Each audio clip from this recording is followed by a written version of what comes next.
തിരികെ വാർത്തയിലേക്ക്. Trump Putin കൂടിക്കാഴ്ച അവസാനിച്ചു. വെടിനിർത്തലിന് ധാരണയായില്ല എങ്കിലും സമാധാനത്തിലേക്കുള്ള ചർച്ചകൾ വഴിതുറക്കുമെന്ന് പുടിൻ. വിഷയത്തിൽ റഷ്യയുടെ ആശങ്കകൾ കൃത്യമായി അഭിസംബോധന ചെയ്യപ്പെട്ടതായും പുടിൻ അറിയിച്ചു.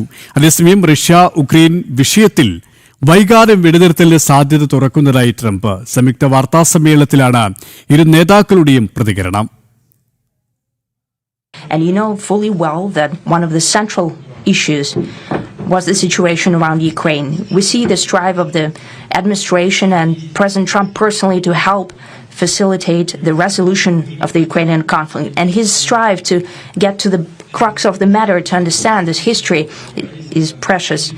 As I've said, the situation in Ukraine has to do with fundamental threats to our security. Moreover, we've always considered the Ukrainian nation, and I've said it multiple times, a brotherly nation, however strange it may sound in these conditions. We have the same roots, and everything that's happening is a tragedy for us and terrible wound. Therefore, the country is sincerely interested in putting an end to it. At the same time, we're convinced that in order to make the settlement lasting and long-term, we need to eliminate all the primary roots, the primary causes of that conflict. And we've said it multiple times, to consider all legitimate concerns of Russia and to reinstate a just balance of security in Europe and in the world on the whole. And I agree with President Trump, as he has said today, that naturally the security of Ukraine should be ensured as well. Naturally, we are prepared to work on that. I would like...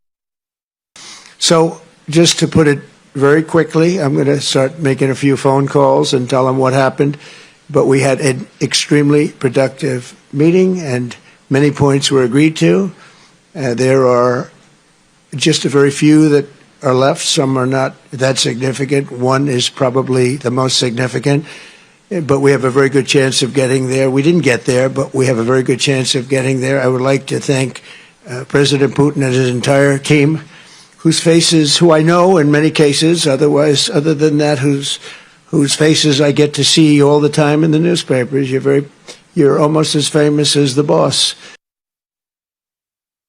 international ഡെസ്കിൽ നിന്ന് Maison Jose ചേരുകയാണ്. ഐസൺ, ഇന്നലെ ഒരു അന്തിമ തീരുമാനമായിട്ടില്ല എങ്കിലും വെടിനിർത്തലിലേക്ക് പ്രതീക്ഷ നൽകുന്നത് തന്നെയാണ് ഇന്നലത്തെ കൂടിക്കാഴ്ച. ഇരു നേതാക്കളും പങ്കുവച്ചതും അക്കാര്യം തന്നെയാണല്ലേ? തീർച്ചയായും സുരേഷ്, വെടിനിർത്തലിലേക്കുള്ള സാധ്യത തുറക്കുന്നു എന്ന് വളരെ കൃത്യമായി പുടിൻ തന്നെ പറയുന്നത് നമ്മളിപ്പോൾ അല്പസമയം മുമ്പ് കേട്ടതാണ്. പുടിൻ തന്നെ വളരെ കൃത്യമായി അദ്ദേഹം വെടിനിർത്തലിലേക്ക് കാര്യങ്ങൾ കൊണ്ടുപോകുന്നു എന്ന് തന്നെയാണ് മനസ്സിലാക്കാൻ സാധിക്കുന്നത് എന്നാണ് അദ്ദേഹത്തിൻ്റെ വാക്കുകളിൽ നിന്നും വ്യക്തമായിരിക്കുന്നത്. അദ്ദേഹം പറയുന്നത് തുടർ ചർച്ചകൾ നടക്കേണ്ടതുണ്ട്, അതുപോലെ തന്നെ സെലൻസ്കിയുമായി ചർച്ചകൾ നടത്തേണ്ടതുണ്ട്, വിഷയത്തിൽ ഇടപെട്ട യൂറോപ്യൻ യൂണിയൻ്റെ ഭാഗത്തു നിന്നുള്ള കാര്യമായ ഇടപെടൽ ഉണ്ടാകേണ്ടതുണ്ട്, അതുപോലെ തന്നെ നാറ്റോ നേതാക്കളുമായും യൂറോപ്യൻ യൂണിയൻ നേതാക്കളുമായി താൻ സംസാരിക്കുമെന്നും ട്രംപ് അറിയിക്കുകയും ചെയ്തിട്ടുണ്ട്. ഏറ്റവും സുപ്രധാനമായ ഒരു വിഷയം എന്ന് പറയുന്നത് ഈ യുക്രൈൻ എന്ന് പറയുന്ന രാജ്യം തങ്ങളുടെ ബ്രദർലി നേഷനാണ്. മാത്രമല്ല ഈ പ്രശ്നം വലിയ ദുരന്തങ്ങൾ തങ്ങൾക്ക് സമ്മാനിക്കുകയും ചെയ്തു, രണ്ട് രാജ്യങ്ങൾക്കും സമ്മാനിക്കുകയും ചെയ്തു. ഇങ്ങനെ ദുരന്തങ്ങളുണ്ടായ സഹോദര രാഷ്ട്രവുമായുള്ളൊരു പ്രശ്നം പരിഹരിക്കുക എന്നുള്ളത് ഒരു ഉത്തരവാദിത്വമായി തന്നെ ഏറ്റെടുക്കേണ്ടതുണ്ട് എന്ന നിലപാട് തന്നെ അദ്ദേഹം അറിയിക്കുന്നു. അതുമാത്രമല്ല ഈ പ്രശ്നം അവസാനിപ്പിക്കേണ്ടതുണ്ട്. 3.5 വർഷത്തോളമായിരിക്കുന്നു ഇപ്പോൾ ഈ സംഘർഷം ആരംഭിച്ചിട്ട്. ഈ 3.5 വർഷത്തോളമായി തുടരുന്ന സംഘർഷം അവസാനിപ്പിക്കേണ്ടതുണ്ട് എന്ന ഒരു നിലപാട് കൃത്യമായി പുടിൻ അറിയിക്കുന്നുണ്ട്. അതിനെ പൂർണ്ണമായും അംഗീകരിക്കുന്ന ഒരു നിലപാട് തന്നെയാണ് ട്രംപിൻ്റെ ഭാഗത്തു നിന്നും ഉണ്ടായിരിക്കുന്നത്. ട്രംപിൻ്റെ ഭാഗത്തു നിന്നുണ്ടായിരിക്കുന്ന നിലപാടിൽ അദ്ദേഹം കൃത്യമായി സൂചിപ്പിക്കുന്നത് ഈ ചർച്ചകൾ തുടരേണ്ടതുണ്ട്. യൂറോപ്യൻ യൂണിയൻ രാജ്യങ്ങളിലെ ചില നേതാക്കളുമായി സംസാരമെല്ലാം തന്നെ ഉണ്ടായിക്കഴിഞ്ഞു. അല്പസമയം മുമ്പ് അതിനോട് സംബന്ധിച്ച ചർച്ചകൾ നടന്നു. ഇനി തുടർന്നും ചർച്ചകൾ അക്കാര്യത്തിലുണ്ടാകും. തുടർ ചർച്ചകൾ ഇനിയും ഉണ്ടാകുമെന്ന ഇരു നേതാക്കളുടെയും ധാരണ ഉണ്ടായ ഒരു സാഹചര്യത്തിലാണ് പുടിൻ കൃത്യമായി അദ്ദേഹത്തെ, അതല്ലെങ്കിൽ ട്രംപിനെ മോസ്കോയിലേക്ക് ക്ഷണിക്കുകയും ചെയ്തത്. മോസ്കോയിലേക്ക് ക്ഷണിച്ച പുടിൻ്റെ ക്ഷണം സ്വീകരിച്ചിട്ടുണ്ടോ എന്നത് സംബന്ധിച്ചൊരു വിശദീകരണം വൈറ്റ് ഹൗസിൻ്റെ ഭാഗത്തു നിന്ന് ഉണ്ടായിട്ടില്ല എങ്കിൽ കൂടി നിലവിൽ നമുക്ക് ലഭ്യമാകുന്ന സാഹചര്യങ്ങളിൽ അലാസ്കയിലെ ചർച്ചകൾക്ക് ശേഷം തുടർ ചർച്ചകളുണ്ടാകും. അതൊരു പക്ഷേ ട്രംപിൻ്റെ തന്നെ നേതൃത്വത്തിൽ ഉണ്ടാകാനുള്ള സാധ്യതയും തള്ളിക്കളയാനാവില്ല എന്നാണ് അറിയാൻ സാധിക്കുന്നത്. നിലവിലെ സാഹചര്യം ഇവിടെ ഇരു രാഷ്ട്രങ്ങളും തങ്ങളുടെ അധീനതയിലുള്ള ഈ ഭൂമി വിട്ടുകൊടുക്കുന്നതുമായി ബന്ധപ്പെട്ട് ഒരു അന്തിമ തീരുമാനത്തിലേക്ക് എത്തില്ല. ഇപ്പോൾ സെലൻസ്കിയും ഇന്നലെ അക്കാര്യം തന്നെയാണല്ലോ വ്യക്തമാക്കിയത്. അപ്പോൾ ഈ ഒരു വിഷയത്തിലടക്കം ഒരു അന്തിമ തീരുമാനത്തിലേക്ക് എത്തണം. സ്വാഭാവികമായും നേരത്തെ വിദേശകാര്യ വിദഗ്ധരടക്കം സൂചിപ്പിച്ചതുപോലെ തന്നെ ഈ ഒരു ഒറ്റ ചർച്ചയിലൂടെ, ഒരു കൂടിക്കാഴ്ചയിലൂടെ ഒരു അന്തിമ തീരുമാനത്തിലേക്ക് എത്തില്ല. ഘട്ടം ഘട്ടമായിട്ടുള്ള ചർച്ചകൾ വേണം. ഇത്തരം വിഷയങ്ങളിലടക്കം ഒരു സമവായത്തിലേക്ക് എത്തണം. ഏതായാലും പ്രതീക്ഷയോടെ തന്നെ വരും ദിവസങ്ങളിൽ ഇത്തരം കൂടിക്കാഴ്ചകളെ നമുക്ക് നോക്കിക്കാണാം. ലോകം അത്തരത്തിലുള്ളൊരു പ്രതീക്ഷയോടെയാണ് ഈ കൂടിക്കാഴ്ചകളെ കാണുന്നതും, അല്ലേ?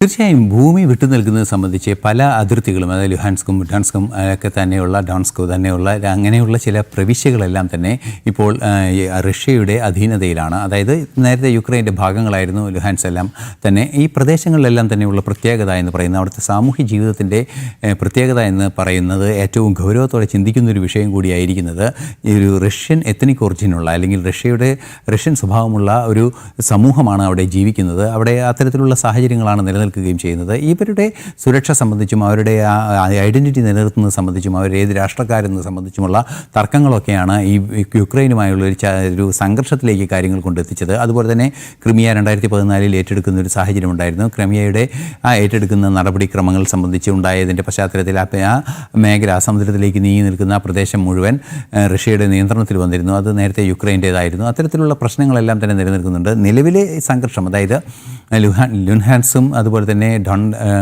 ഡോൺസ്കും തമ്മിലുള്ള ആ പ്രശ്നത്തിന് പുറമെ 2014 വിഷയമാണ് ഈ ക്രിമിയയുടെ വിഷയം. ആ വിഷയം തന്നെ ഗൗരവതരമായി ചർച്ച ചെയ്യേണ്ട ഒരു സാഹചര്യം ഇപ്പോൾ ഉണ്ടോ എന്നത് സംബന്ധിച്ചുള്ള തർക്കങ്ങളെല്ലാം നിലനിൽക്കുന്നുണ്ട് എങ്കിൽ കൂടി അതെല്ലാം തന്നെ പരസ്പരം കൈമാറേണ്ടതുണ്ട് എന്നൊരു നിലപാട് നേരത്തെ അറിയിക്കുകയും ചെയ്തിരുന്നു. ഈ ഇത്തരത്തിലുള്ള നിലപാടുകളുടെ അടിസ്ഥാനത്തിലാണ് ഈ ഭൂമി കൈമാറുന്നത്, അതായത് പരസ്പരം കൈവശം വെച്ചിരിക്കുന്ന ഭൂമി പരസ്പരം നൽകുന്നത് സംബന്ധിച്ചുള്ള ചർച്ചകളിലേക്കെല്ലാം തന്നെ കാര്യങ്ങൾ പോകുന്ന ഒരു അവസ്ഥയുണ്ടായത്. ഇതിൽ സംബന്ധിച്ചൊക്കെ അന്തിമ തീരുമാനം ഉണ്ടാകേണ്ടതിന് തുടർ ചർച്ചകൾ വിശാലമായി തന്നെ നടക്കേണ്ടതുണ്ട്.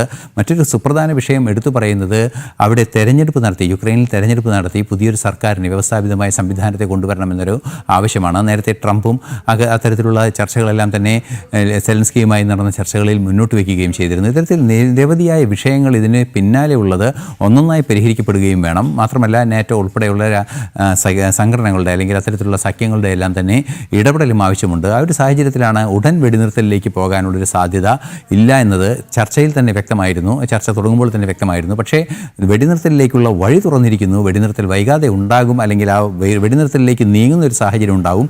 പരസ്പരം പ്രകോപനം ഉണ്ടാകാത്ത ഒരു സാഹചര്യം യുക്രൈനും റഷ്യയും തമ്മിൽ തീർക്കുക എന്നതായിരിക്കും ആദ്യഘട്ടത്തിൽ നടപ്പാകുന്ന ഒരു സാധ്യത. അതിനെയാണ് സമാധാനത്തിലേക്കുള്ള പാതയാണ് തുറന്നു കഴിഞ്ഞത്. ഘട്ടം ഘട്ടമായി ആ ഒരു സമാധാനം പുലരും എന്ന് തന്നെയാണ് ലോകം പ്രതീക്ഷയോടെ കാത്തിരിക്കുന്നത്. മൈസൻ ജോസാണ് വിശദാംശങ്ങൾ നൽകിയത്. വാർത്തകളിലേക്ക് തിരികെ എത്താം, ഇടവേള കഴിഞ്ഞ്.